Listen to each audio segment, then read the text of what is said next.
So magandang hapon sa inyong lahat. Kaka-file lang po natin ng reply affidavit ng ikalawang Pangulo, Sara Duterte.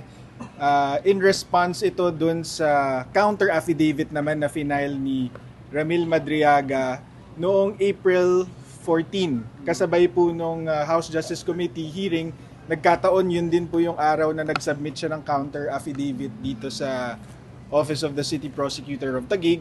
Tapos ngayon naman binigyan po tayo ng pagkakataon na mag-file naman ng reply or sagot si VP Sara doon sa counter affidavit ni Madriaga.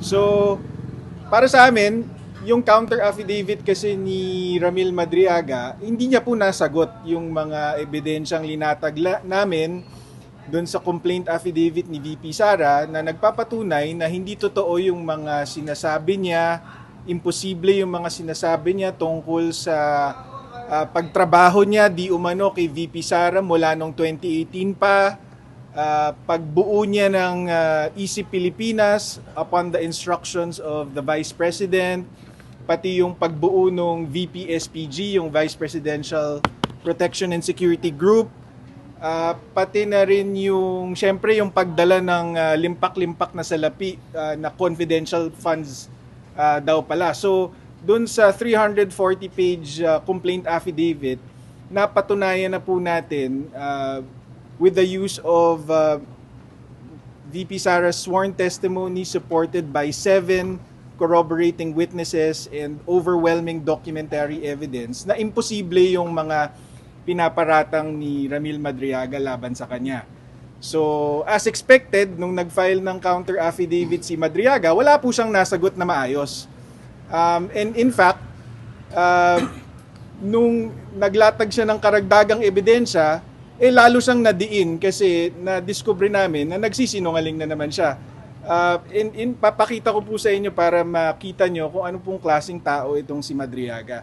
So, doon po kasi sa complaint affidavit, inunahan na po natin sila na yung mga virtual meeting na nakita natin sa social media ng EC Pilipinas, kasama si Madriaga, kasama si VP Sara, sinabi po natin na hindi po yun maaaring maging batayan na magkakilala si VP Sara at si Madriaga at meron silang close working relationship dahil kampanya po nun at may COVID pa, nasa gitna ng pandemya, kaya talagang virtual meeting ang paraan para makipag-meeting sa mga supporters at napakadami po niyan kaya hindi po maaasahan na matatandaan ni VP Sara lahat ng mga grupong sumusuporta sa kanya.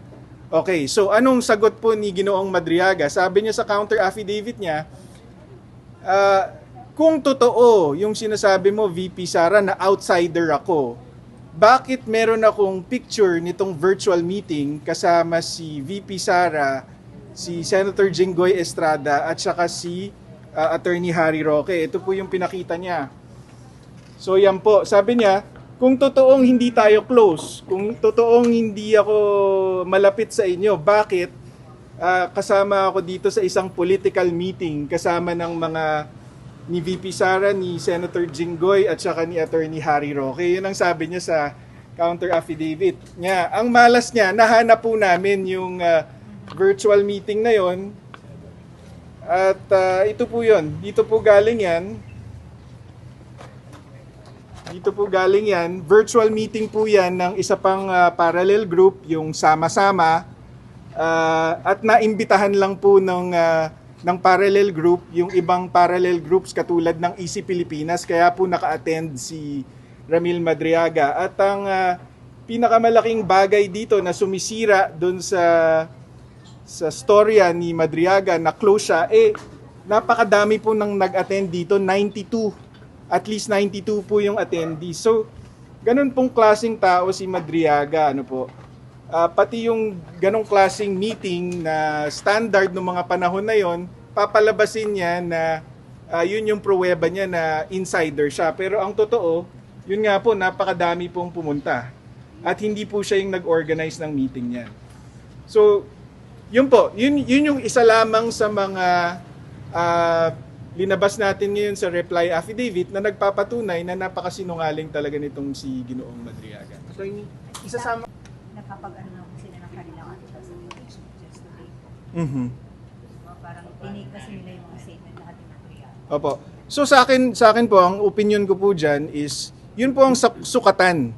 Kung yung kongresista na taga-House Justice Committee o yung taga-plenaryo na boboto sa susunod ata na linggo is talagang tumitingin sa ebidensya or naghahabol talaga ng pananagutan o di naman politika lang ang inaatupag, 'di ba? Kasi kung naniniwala sila kay Madriaga, yun lang po ang naiisip kong rason kung bakit maniniwala sila kahit na walang kakwenta-kwenta yung testimonya niya. It's either, sabi ko nga sa isang post ko, sabi ko, kung naniniwala kay Madriaga, apat lang ang rason dyan.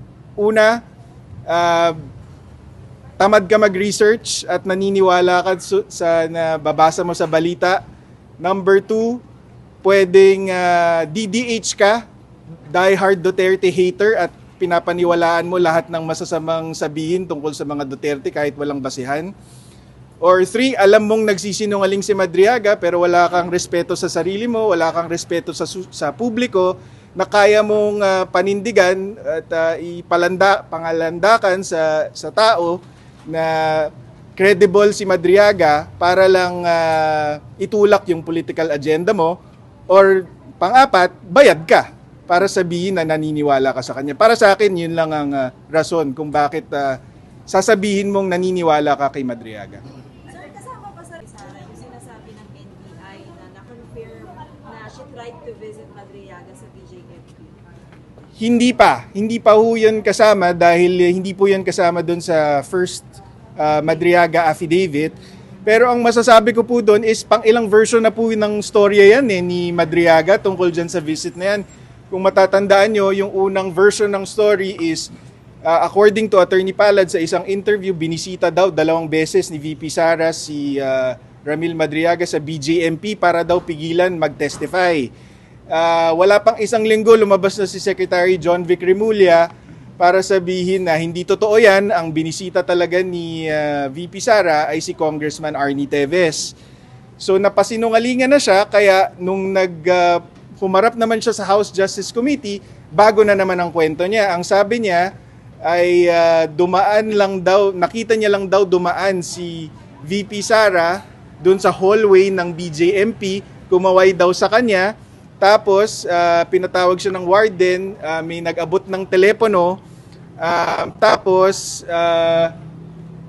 may tumawag daw sa kanya at si VP Sara daw yung nasa kabilang linya. So pangatlong version na. Pang-apat, ngayon may bago na naman, which is ang gusto daw talaga bisitahin ni VP Sara ay si Madriaga pero nag-decline siya, kaya tumuloy daw siya kay Arnie Teves. So ganun po talaga pag sinungaling ka, talagang papalit-palit ka ng storya pag nahuhuli ka na. So wala pong saysay yan para sa amin. Pero yung visit po ni Teves, that's confirmed. Do you confirm that? Na binisita talaga niya? I think based on record, totoo po yan. What was the agenda of the meeting? Hindi ko po alam yung agenda ng meeting. Attorney, of course, na-establish na natin na parang nagbabago-bago yung istorya ni Madriaga both sa mga affidavits niya and sa testimony niya. What can you say naman po doon sa ibang mga tao na parang pinipilit pa rin na parang they're saying that the Madriaga testimony, either yung final niya affidavit is gospel truth or yung parang eto na raw yun, smoking gun, smoking gun daw yung affidavit na yun.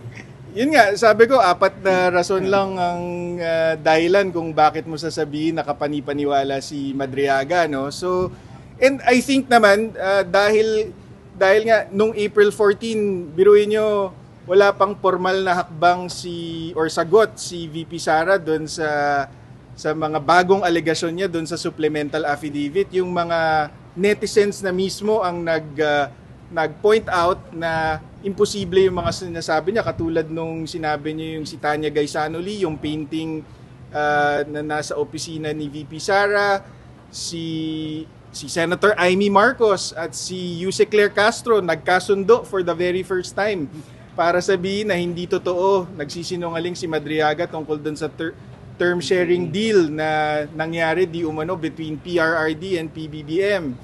Tapos pati yung may-ari nung Nomo Basho na yung asawa ni Attorney Edward Chico, pinasinungalingan niya din yung paratang na naghatid daw ng duffel bags si Madriaga doon sa Nomo Basho. At pinuntahan ko po yung Nomo Basho, nakita ko po kung gaano ka-imposible yung sinasabi niya dahil napakaliit.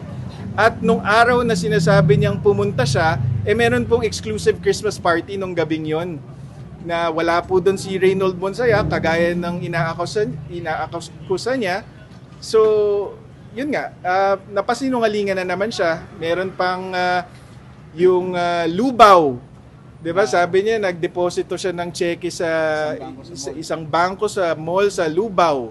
Pero yung mga taga Lubaw mismo nagsabi, wala kaming mall dito, wala kaming bangko na wala kaming mall na may bangko dito.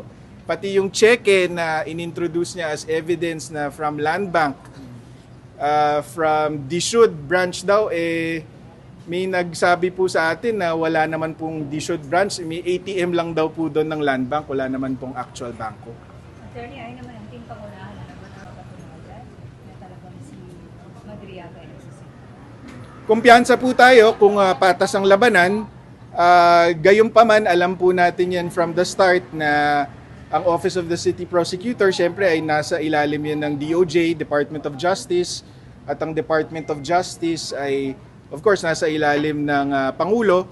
So, ang ginawa po natin para mahirapan sila na maniobrahin itong complaint natin laban kay Ramil Madriaga is ginawa nating airtight. Kaya hindi lang simpleng complaint affidavit to, merong 7 testigo na nagpapatunay dun sa mga alegasyon ni VP Sara laban sa kanya at meron pang kasamang mga documentary evidence katulad ng government certifications na nagpapatunay na hindi konektado, na hindi naging empleyado si Ramil Madriaga dun sa OVP, sa VP-SPG, sa PSG, sa DepEd at iba pang sangay ng gobyerno.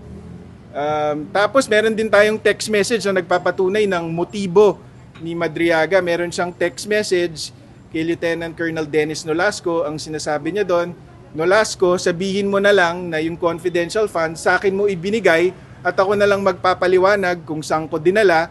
Huwag ka mag-alala sa akin, hindi makakalabas ako ng kulungan kasi mag-state witness ako laban kay VP Sara. So, nandun yun sa complaint affidavit natin. Nung Marso pa lang, nandyan na yan. Sinubmit po nila Attorney po yung complaint affidavit na yan sa House Justice Committee. So, hindi po masasabi ng House Justice Committee na wala pong ebidensya laban kay Madriaga. Nasa kanila po yan. Attorney, ito may bago lang info si former Governor Chavit Singson na si Madriaga daw ay isang professional scammer na nag-scam daw sa kanya and na-aresto daw for allegedly posing as members of the PSG. And nag-extort daw po ng milyones daw to si Madriaga. Your thoughts po sa sinabi ni Governor Singson sa isang press conference kanina? May nagsabi din po sa atin yan even before this press conference at hindi na po nakakagulat kasi mukhang ganun pong klaseng tao talaga si Ramil Madriaga. Siya po yung tipo na magpapapicture sa mga kung kani-kaninong personalidad tapos papalabasin niya sa mga kausap niya o sa mga kaibigan niya na malapit ako dito or magkaibigan kami nito para to serve his interest. Dito, malinaw kung ano yung interest niya, kung ba't niya sinasabi to laban kay VP Sara. As I said, meron kaming patunay by way of a text message na nagsasabi na ang testimonya niya kapalit ng paglaya niya. May next setting pa to, attorney? Ang next setting is on May 18 para makapag-file si Ginoong Madriaga ng rejoinder affidavit. Sorry,